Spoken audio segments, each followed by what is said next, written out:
இந்த ஆண்டு புதுசா என்னன்னா உங்களுக்கு எல்லாருமே விழிப்புணர்வு ஏற்படும். இங்கிலீஷ் மட்டும் இல்லை, எல்லா பாடமும் இங்கிலீஷ் மட்டும் இல்லாமல் எல்லா பாடமும் நீங்க எழுதணும். வீட்டில் எழுதுறது மட்டும் இல்லாமல் சொல்லணும், பேசணும். கிவ்மீன்னு நீங்க பேசணும், உங்க வகுப்பறையில பேசணும். அதுதான் அந்த போட்டி.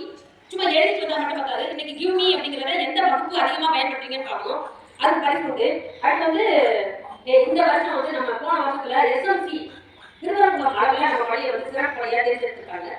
அதுக்காக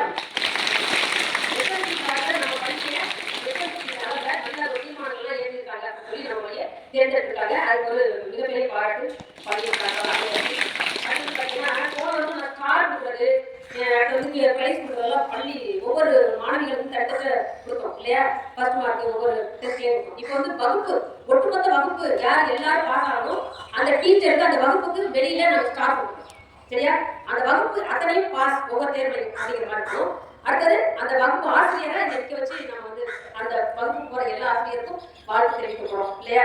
அப்ப நீங்க எல்லாம் முயற்சி பண்ணணும். அடுத்து வந்து ஒவ்வொரு நாளும் ஒரு முதல் நாள் நடத்துற பாடத்தை ஒரு ஸ்லிப் டெஸ்ட் மாதிரி ஒரு 10 வினாக்களுக்கு டெஸ்ட் எழுதி கொடுக்கணும். நீங்களே மாற்றி திருத்தி கூட செய்யலாம். இதையும் கூட நீங்க வந்து 10, 11, 12 மட்டும் இல்லாமல் எல்லாருமே அதே இதில் கொண்டு வந்தோம்னா நம்ம நம்ம எக்ஸாம்ல டெஸ்ட் எக்ஸாம்ல நம்ம தேர்வாகலாம். அடுத்து பார்த்தீங்கன்னா இப்ப 6லேருந்து 11 10 கூட விட்டுருவோம். மற்ற எல்லா வகுப்புமே என்ன பண்ணணும், காக்கா கீக்கி எழுதிட்டு வாங்க. நிறைய எழுத வேண்டாம், ஒரு டைம் 2 டைம் எழுதுங்க. ஆக்சிலரி வர்பு இஸ் ஆம் ஆறுங்கிறத வச்சு நீங்க எப்படி சென்டென்ஸ் எழுதணும், பேசணுமா, பேசுறதுக்கு தான் அந்த நிகழ்வே. பேசி எல்லாருமே இங்கிலீஷ்னா ஒரு பெரிய விஷயம் இல்லை. நம்ம எப்பவுமே டே டு டே ஆக்டிவிட்டீஸ்ல நீங்க வந்து பேசுறதுக்கு இந்த வேர்டுல ஒரு நாளைக்கு ஒரு வேர்டு கிவ் மீ பயன்படுத்தலாம் இல்லையா? பயன்படுத்தவே இல்லையா? இன்னைக்கு கிவ் மீயை பயன்படுத்துங்க. ஏதாவது ஒன்று கேட்டீங்கன்னா கிவ் மீ அப்படின்னு கேட்டு பயன்படுத்தினா உங்களுக்கு வந்து இங்கிலீஷ் சுலபமாக வந்துடும். அந்த பாடலையும் 100 மார்க் வாங்கணும், எல்லா பாடலையும் 100 வாங்கணும். இப்பொழுதுல இருந்தே உங்களுடைய பயணத்தை ஸ்டார்ட் பண்ணுங்க, போட்டியே ஸ்டார்ட் பண்ணுங்க. மாநில அளவில் ஸ்டார்ட் பண்ண மாதிரி மாநில அளவில் போட்டி, சாதாரணமான போட்டி இல்லை, மாநில அளவில் நடக்கிற ஒவ்வொரு போட்டியிலையும் நீங்கள் கலந்துக்கணும்.